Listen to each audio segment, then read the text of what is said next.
Dr. NightEchoes. With too much ozone. I couldn't move. I was lying on a flat, white table that felt like it was made of cold glass. The room had no corners. The walls just curved into the ceiling. There were no lights, but the whole room was glowing with a bright, clinical white. There were figures standing over me. They were thin and gray, with skin that looked like old leather. They didn't have mouths, but I could hear them. It wasn't talking. It was a sound like a hard drive spinning up, vibrating inside my ears. One of them held a long glass needle. It didn't look at me with anger or kindness. It looked at me the way a person looks at a bug they are about to pin to a board. It pressed the needle into my stomach. I didn't feel pain. Instead, I felt a wave of intense cold spread through my body. I watched as a small, glowing blue line appeared on my skin. The beings clicked at each other, and the sound grew louder. I felt a pressure in my brain, and then the white room vanished. I was back in my hallway. The house was in a frozen state. My husband was standing by the closet, halfway through putting on his coat. He was stuck there. I touched his face, and it felt like touching a cold wall. I ran to the nursery. My baby was in her crib, her tiny hand frozen in the air. I sat on the nursery floor and cried. 10 minutes later, I heard a sharp pop sound. Suddenly, the baby started crying. My husband finished putting on his coat and asked me why I was on the floor. He has no idea what happened. But later, when I changed the baby's diaper, I found a small metallic bead stuck to her skin. It was warm and pulsing with a faint blue light. I didn't tell my husband. I hid the bead in a jar in the garage. Every night I can hear it humming through the walls, calling out to the sky. I was locking the front door at midnight. That is the last thing I remember. The next thing I knew, I was standing in the middle of my kitchen. I was holding a glass of water, but I don't remember pouring it. I looked at the microwave clock. It said 3:15 a.m. 3 hours were just gone. The house was too quiet. It felt like the air had been sucked out of the rooms. I looked down at my feet. I was barefoot, and my skin was covered in a fine gray dust that looked like crushed bone. I walked into the living room and found my wife and daughter on the couch. They were sitting perfectly upright. Their eyes were wide open, staring at the blank television screen. I called their names, but they didn't even blink. I touched my wife's shoulder. She felt like a piece of furniture, cold and stiff. I went to the window and pulled back the curtain. The street lights were all dark. A thick, heavy fog was sitting on the lawn, but it wasn't moving. It looked like solid blocks of gray smoke. Then I saw a shape move past the oak tree. It was a silhouette, taller than the fence, moving with a strange, gliding motion. It didn't have a heartbeat or a breath. It was just a shadow that moved with purpose. I backed away and sat on the floor, shaking. I must have lost consciousness again. When I woke up, the sun was coming through the windows. My wife was in the kitchen fixing breakfast. My daughter was looking for her shoes. Everything seemed back to normal, but it wasn't. I went to the hallway to put on my work boots. They were sitting in the middle of the floor. Yesterday, they were covered in mud. Now they were polished to a mirror shine. The laces weren't tied in a normal bow. They were woven into a complicated, geometric pattern that looked like a computer chip. I haven't untied them yet. I'm afraid that if I change the pattern, those things will come back to finish whatever they started. The humming started at 2 a.m. It wasn't a sound you hear with your ears. It was a vibration I felt in my teeth and my fingernails. I tried to roll over to wake up my husband, Mark, but I couldn't move my arm. It felt like it was stuck in thick syrup. I forced my eyes open and saw that the room was filled with a flat, gray light. I looked at Mark. He was frozen. He wasn't just asleep. He was stuck. His hand was reaching out toward his nightstand, but it was hovering an inch above the wood. I touched his skin. It was hard and cold, like a statue in a park. I started to panic. I looked at the glass of water on my dresser. A single drop of water was floating in the air above the glass.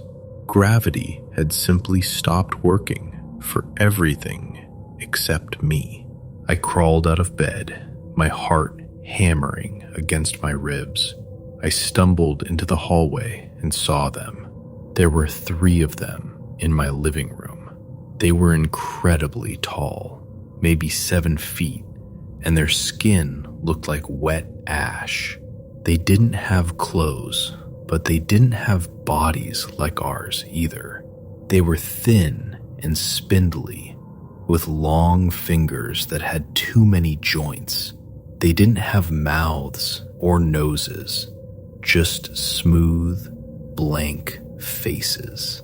They were touching my things. One was holding a family photo, moving its fingers over our faces as if it were reading Braille. I heard a sound in my head, a series of rapid, metallic clicks. It felt like someone was tapping on the inside of my skull. One of the beings turned to look at me. It didn't have eyes, but I felt a freezing pressure hit my forehead. I woke up on the floor the next morning.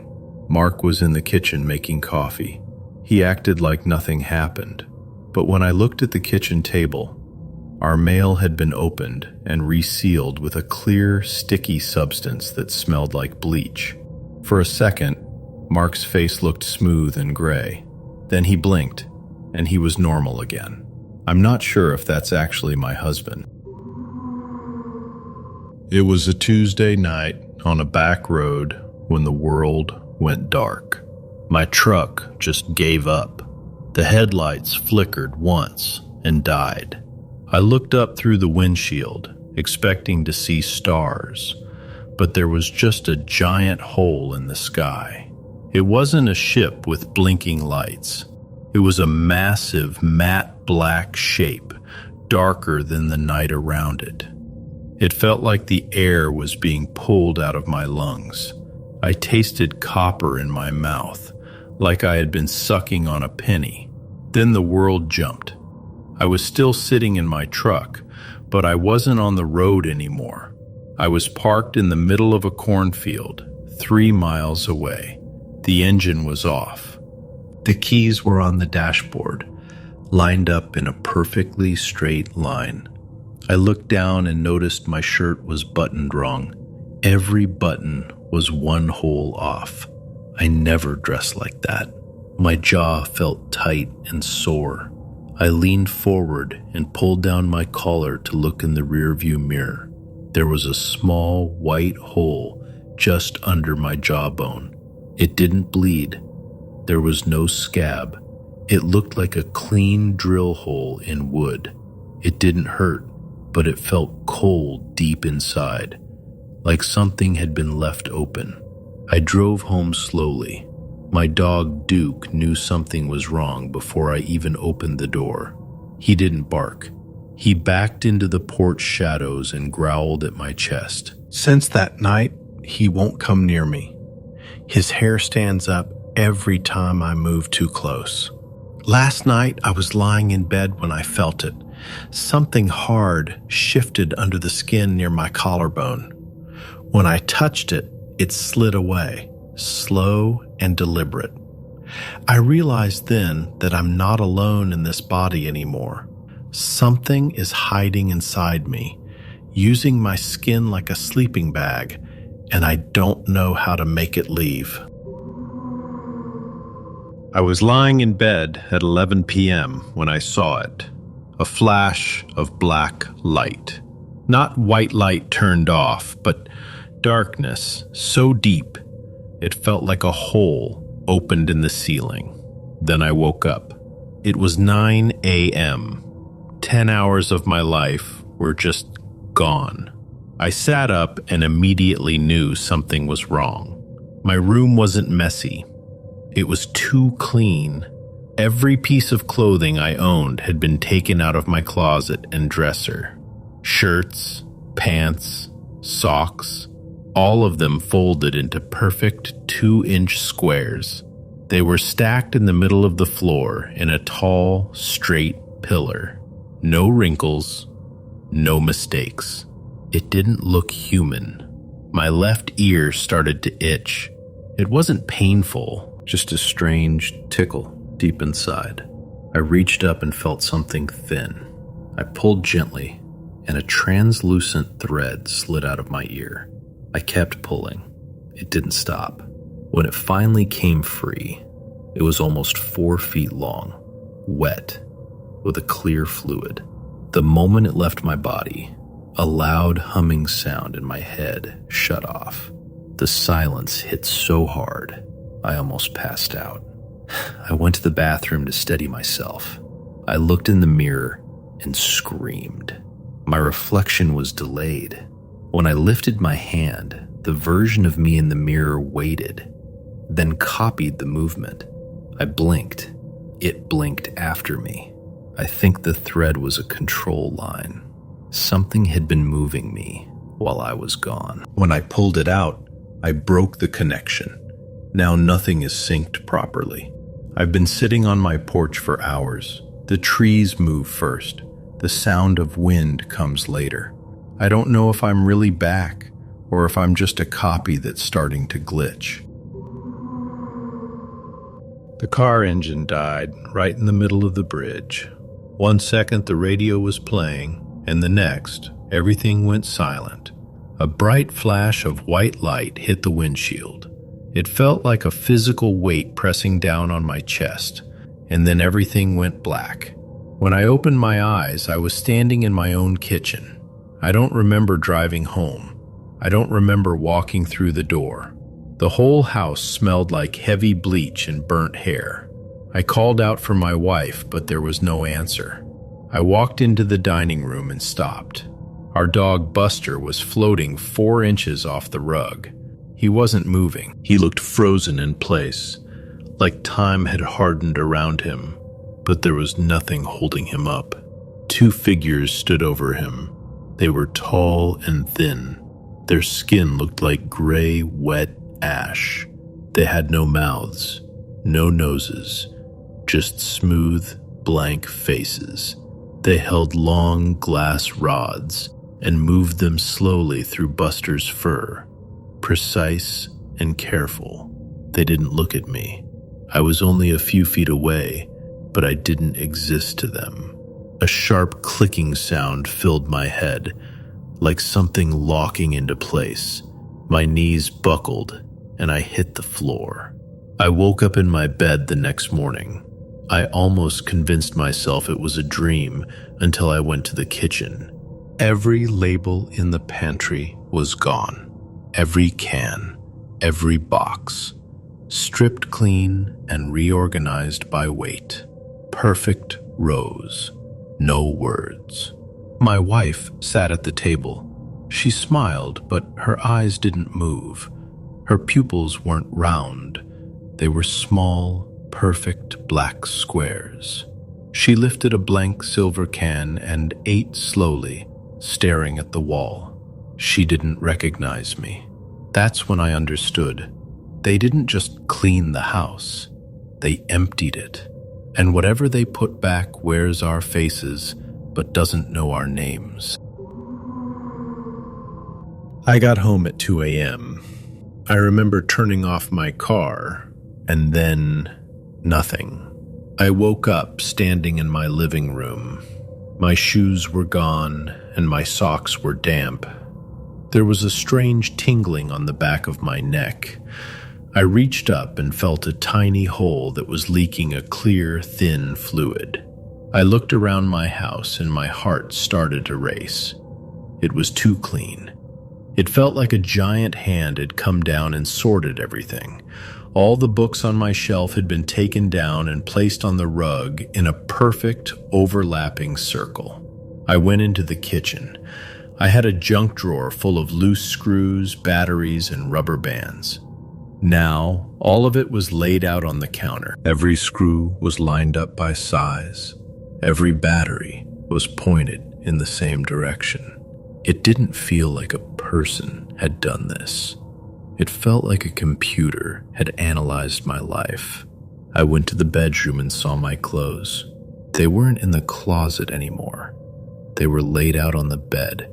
Every shirt and every pair of pants was folded into a tight, identical square. They were organized by color, from light to dark. I saw something move in the corner of the room. A small, silver object was floating near the ceiling, spinning so fast it was just a blur. I looked at the window and saw a shadow. It was a tall, thin figure with long limbs. It wasn't trying to hide. It was just standing there, watching the bed. It looked like a scientist checking a finished experiment to make sure everything was in the right place. I realized then that I wasn't a homeowner anymore. I was just a specimen in a jar, and they were finally finished counting my parts. I woke up face down in the mud in my backyard. It was raining hard, but the water felt thick and oily on my skin. I struggled to get to my feet, and that's when I heard it. A low, electric buzzing sound. I thought it was a power line at first, but as I walked into my kitchen, the sound followed me. It made the forks and spoons in the drawer rattle against each other. I went to the bathroom and wiped the mud off my face. There was a thin, red line running from my ear all the way down to my collarbone. It looked like a surgical cut that had already healed into a scar. When I touched it, the buzzing sound in the room turned into a high-pitched scream that only I could hear. It wasn't in the air. It was coming from my own bones. I found my phone on the floor. There were 12 missed calls, all of them from my own phone number. I played the voicemails, and my blood turned to ice. It was my voice, but I sounded like a machine. I was reading out long lists of numbers and chemical names I didn't understand. The recording of me was speaking in a flat, dead tone. The humming is getting louder every hour. It's 4 p.m. now, and every time I walk past the television, the screen fills with static. If I stand too close to the microwave, it starts running on its own. I don't think I'm a person anymore. I think I've been turned into a biological antenna. Something far away is broadcasting a signal, and they are using my body to send it. I'm afraid of what happens when the broadcast is finished. I'm afraid they'll just switch me off.